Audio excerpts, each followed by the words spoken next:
Good morning, everyone, and welcome back to Coffee and Headlines. This is our daily get together live here on Facebook where we examine headlines from our city, from our state, from our country. We examine your comments, your suggestions, your ideas on how to best connect with our city, Puerto Vallarta, as a community of English speaking locals. As always, it is a pleasure to get together with you. On a day like today. Today is November 16, and my landlord will be knocking on my door anytime soon to collect the rent. But that's neither here nor there. I don't even know why I said that. It is always a pleasure to see you. And as always, if you have something that you wish to share with us during the broadcast, it helps a great deal if you add a letter Q at the beginning of your comment. That way we can know whether you are looking for specific answers from Luna or myself, and we can distinguish that from the comments that you are sharing among yourselves. And also, if you happen to be new and you'd like to let us know, we welcome the opportunity to welcome you whenever you write the word new on a comment. And that way we know that you are joining us for the first time, and it is such a pleasure to see new people joining us. Today's news are good for discussion. Unfortunately, as you know, having discussion here at Coffee and Headlines is always complicated because, it's me behind the microphone and there's your comments, which are very helpful, but we never quite have an actual discussion. But I welcome your points of view on an issue that we're going to talk about today, in which it's difficult to tell whether we are part of the problem or part of the solution. And this has to do with homelessness. We're going to talk about homelessness today, homelessness in Puerto Vallarta. And what do we do with all those people that reach out with their hand hoping to get a few pesos from folks like you and I? We're also going to talk about the end of El Buen Fien and what went on. There were some winners, there were some losers. There was a company that was crowned as the king of deception when it comes to deceitful advertising. We get to find out which company that was because we have one of those in Puerto Vallarta. So you may consider your shopping decisions based on what the Federal Consumer Protection Agency has to say. But I don't want to get ahead of myself. Let us dive into the news as always. We'll talk about the weather, and then we will take a look at your comments after the fold.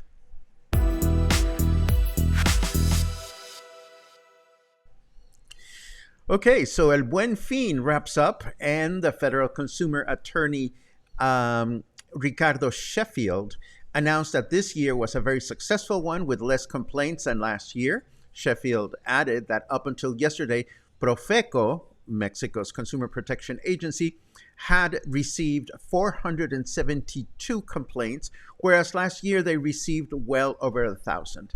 What did we spend our money on?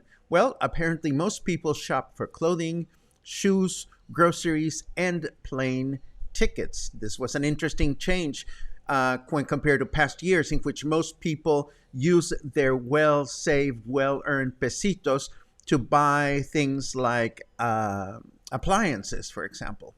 Who had the best deals? Apparently, Sears Company, which continues to be a very popular, very active shop here, store, not shop, store here in Mexico. And who was the worst company when it comes to deceitful advertising? Well, apparently it was Chedraui, Ricardo Sheffield announced. Chedraui, the supermarket chain, was announced as the king of deceitful advertising, dethroning Walmart, who had been the reigning champion of complaints for the past 10 editions of this annual week-long promotion. An example of what Chedraui did this year to cause discontent among consumers, for example, is to increase dry dog food prices by 27% prior to the promotion, only to offer the same products at 25% off during El Buen Fin. So it looks pretty on paper, but in reality, it was not good. Sheffield also mentioned that complaints against Soriana increased this year, and complaints issued against Office Depot are a problem because Office Depot is so far refusing to reconcile any complaints. Unfortunately, scams go well beyond price gouging. A very nice lady by the name of Irma wanted to buy a stove online from a company that asked her to make a cash deposit at a local OXXO. So she made a down payment for 7,500 pesos. But of course, when she tried to reach the online store to let them know that she had made the deposit, they did not answer her phone calls. They did not return their emails. And by the time she placed a complaint, the website was gone. And Profeco had no way to trace the situation. The good thing is that we don't need to worry about this as El Buen Fin ends today. And we certainly hope that these situations were exceptions. I certainly hope that no one in our cluster got screwed in any way, shape, or form by a bad deal during El Buen Fin. And of course, the Thanksgiving one from the United States, what is it called? Black Friday? That's coming up. And of course, we're going to be checking Amazon for good deals. But again, let's be very, very careful about the fine print. El Buen Fin had, in the long weekend, brought a lot of prosperity to Puerto Vallarta. We talked briefly about this yesterday. Now we know for a fact that hotel occupancy in our city reached 80%, according to Municipal Tourism Director Ludwig Estrada, who added that Saturday and Sunday were the days in which most activity was visible along the Malecón and other tourist areas, whereas by Monday, yesterday, most visitors started returning home. And now let's talk about this issue of homelessness. According to Benjamin Martinez, who is president of the Emiliano Zapata Neighborhood Association, homelessness is becoming an increasingly visible problem in the popular tourism neighborhood, as well as El Centro, where there are more than 50 people of all ages, including women, that are living, eating, and sleeping and creating trash and consuming drugs on the street. When some of these individuals were interviewed, they argued that life here in Puerto Vallarta is easy because many restaurants feed them, many people give them money, others get jobs washing cars or opening doors at convenience stores in exchange for a few pesos. But at night, they can also be seen lying down on the sidewalks or sleeping on the Isla Rio Cuale, where makeshift tents are made with cardboard and plastic tarps. Attempts have been made to appeal to the authorities in addressing this complex social and health problem to no avail. What can we do about this? When we give a few pesos to homeless people here and there, do we become part of the solution or do we become part of the problem? Let's take a look at some of your comments in a little while. Here's another situation that is somewhat related. And this has to do with the nice folks that take it upon themselves to paint speed bumps or fix potholes on local streets in exchange for a few coins. You're driving down the street and you notice that a spot has just painted And but then they reach out to you with a small can, hoping to get some pesos from you as a tip. They claim to be affiliated with no political party or government, and they're simply trying to make an honest living. Some of them actually get reported, and the police comes and they are removed, while others claim to have permission to do what they do. But permission from whom? Again, when we give a few pesos, do we become part of the solution or part of the problem when you consider that the city should have enough resources, both financial and human, to address these issues through official channels? I welcome your comments, and we'll take a look at those in a second. But first, I do want to let you know that starting today, all schools in the state of Jalisco that are prepared to can receive and welcome up to 100% of their student population. And after 11 weeks of increasing this percentage, it is good to know that the number of COVID-19 cases in the state that can be traced back to schools remains low and steady, which means that it is fairly safe to send our children to school. They are probably better off in school than at home. I think we discussed this a few broadcasts ago. But if you have kids and you've been reluctant to send them to school, so if you've been wondering how things are going, it is good to know that the number of cases, of COVID cases, continues to be very, very low in schools. Meanwhile, President Andres Manuel Lopez Obrador, who is heading north tomorrow to chit-chat with Biden and Trudeau from the United States and Canada, respectively, continues to be questioned about abuses in Mexico towards immigrants, claiming that his administration has punished those responsible for such incidents. So Lopez Obrador claims that we don't have a problem and that people that have been problematic have been punished. Needless to say, immigration will be one of the important topics that the three mandataries will address tomorrow during their summit, where they will meet together first, and then Andres Manuel Lopez Obrador will meet separately with both President Biden and Justin Trudeau from Canada. Now let's turn to the weather to see what is going on, and then I will look forward to reading your comments. Let's go.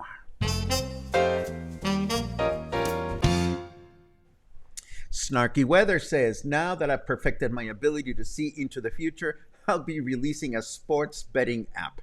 Fair enough. Our temperature right now is 28 degrees, feels like 28. Our humidity is 50%, fairly low when we consider our usual percentage of humidity. And our temperature in Fahrenheit degrees is 82, for those of you that get along with the F numbers.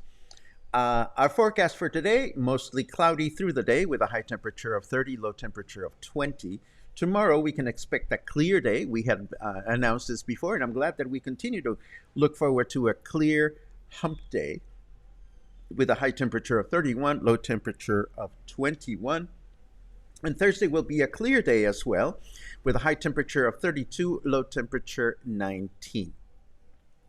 And I have one more headline to share with you, and this one came from one of our own cluster members, Joe W. And I know your last name, Joe, but I'm not going to take chances on saying it because it is, I don't know that I'm going to get it right. But Joe, who is a cluster member, alerted us to the fact that the International Space Station will be visible from Puerto Vallarta this coming Thursday in the evening around 6:20, 6:23 approximately. While on November 19, the longest partial eclipse of the moon in the entire century will be visible throughout Mexico, the United States, and Central America sometime very, very, very early in the morning. So these are interesting things to know about. And of course, there are apps for your iPad and iPhone. There are websites where you can track satellites and such. So if you want to know exactly when to look out the window or when to step outside and you don't have a problem with light from the city contaminating the skies, hopefully some of you will be able to enjoy this view. And those are the news for today. Let me take a quick look. Oh my goodness. Well, this is not in right order because, but this is like right in front of my nose. Chris asks, can you recommend a casual place to enjoy drinks, a light bite to eat, and maybe music with a friend slash date in Versalles? I can certainly recommend that place.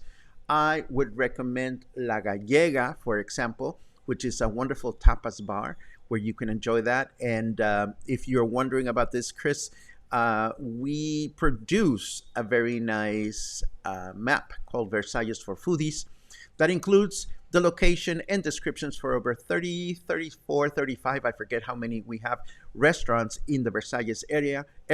And I'll make sure to add the link to this free map on the show notes today. But you asked, and the first place that came to mind is La Gallega, although that's definitely not the only place that I can think of. Let's take a look at some of your comments for today. Lots of good mornings. It's always such a pleasure to see your welcomes. And no, we're not having Taco Tuesday today. I miss Taco Tuesday, and I'm sure you do too.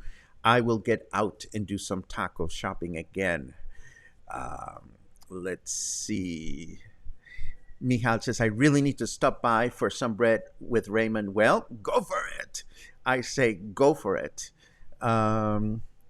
Sherry's coming back. Sherry has been one of our regular viewers for the longest time, so I hope you enjoy your trip, and I hope your journey will be free of incident. Claude asks, is it common for rent payments to be collected in the middle of the month here in Mexico? Just curious. Actually, it's not necessarily common or uncommon. My landlord gave me the option, and because I used to have a number of hefty payments that came in on the first of the month at the time that I rented this apartment, it was easier for me to ask for this to happen in the middle of the month. So that is just my situation. Let's see what else. Valaris had good deals on flights from the U.S. That's good to know. Again,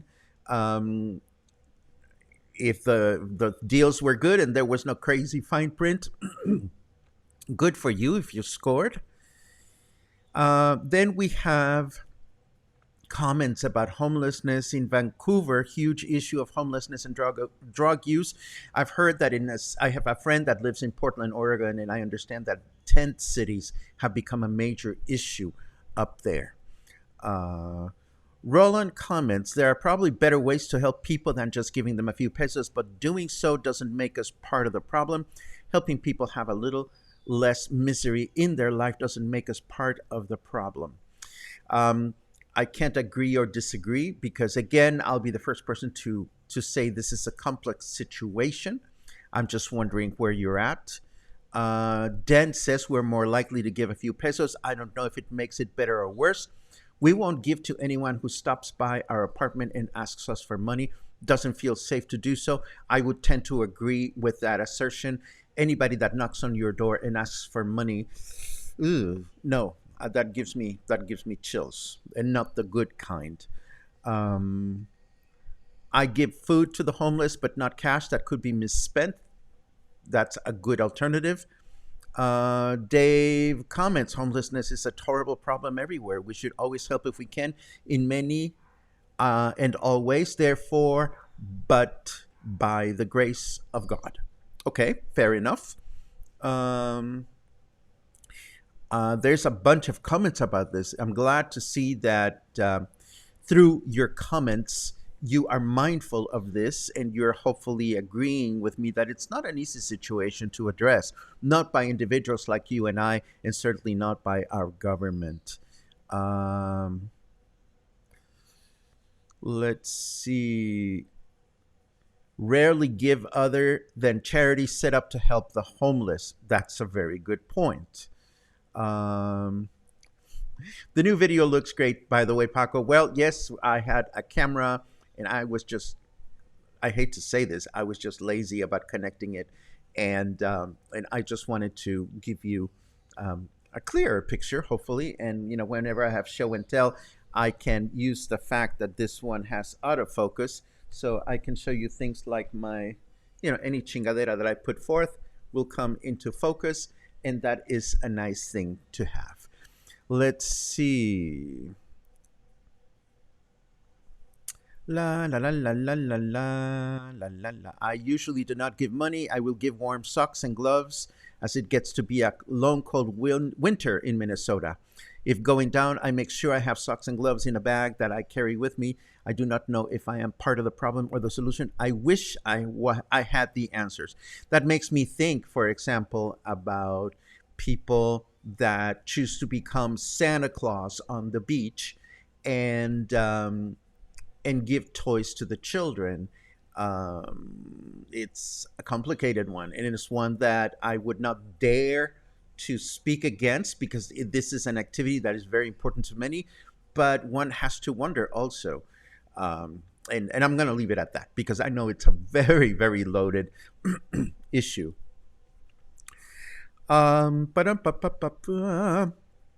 More hellos, more hellos. Michal seconds a recommendation for La Callega. Thank you very much for that. And Kate Rayburn asks, how many food banks are there here in Puerto Vallarta? Are they in good locations? Thank you. Well, I know of the Vallarta Food Bank. The Vallarta Food Bank is one of the big, well-known charities that help feed the homeless. It is also worth noting that during the pandemic, many restaurants went out of the way to feed people that were in need of food. I don't know how much of that continues to go on today, but the Vallarta Food Bank is definitely one good place to consider. As always, here at Coffee and Headlines, we're somewhat reluctant to recommend any charity because no charity is perfect, and we've taken a stance of staying away from charity promotion to the best of our abilities, although we will certainly mention occasional events that are going on in the city to help charities.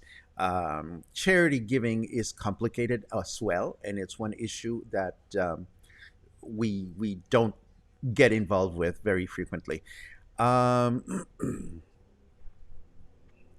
John nails it by saying homelessness is such a difficult topic to address unless the underlying issues are addressed. Those issues being drug use, mental health, and lack of education. I only give handouts to those who seem disabled. Yes, and then, for example, there are the cases of people that bag our groceries in supermarkets.